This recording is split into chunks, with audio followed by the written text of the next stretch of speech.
সচিবালয়ে আইন শৃঙ্খলা সংক্রান্ত কোর কমিটির সভা শেষে সাংবাদিকদের ব্রিফিং করেন স্বরাষ্ট্র উপদেষ্টা।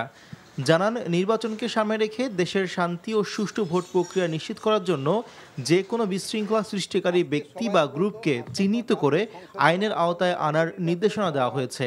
বলেন, 2014, 18 এবং 24-এর নির্বাচনে দায়িত্ব পালনকারীদের আগামী নির্বাচনের দায়িত্বে রাখা হবে না।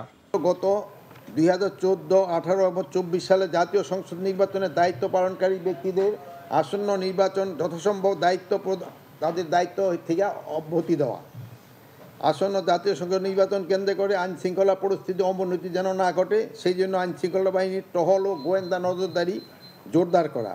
আন্তর্জাতিক অপরাধ ট্রাইব্যুনালের গ্রেপ্তারি পরোয়ানাভুক্ত সেনা কর্মকর্তাদের বিচারের সময় অভিযুক্ত কর্মকর্তাদের সেনাবাহিনী নিজ হেফাজতে রাখতে চায় কিনা এমন প্রশ্নের জবাবে স্বরাষ্ট্র উপদেষ্টা বলেন, দেশের বিদ্যমান আইনেই তাদের বিচার হবে।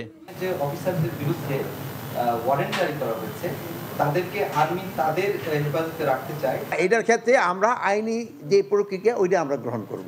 এবারের নির্বাচনে প্রায় 80,000 সশস্ত্র বাহিনীর সদস্য মোতায়েন করা হবে জানিয়ে স্বরাষ্ট্র উপদেষ্টা বলেন, ইতোমধ্যে বেশিরভাগ নির্বাচনী প্রশিক্ষণ সম্পন্ন হয়েছে। শফি মাহমুদ সাগর, এনটিভি নিউজ, ঢাকা।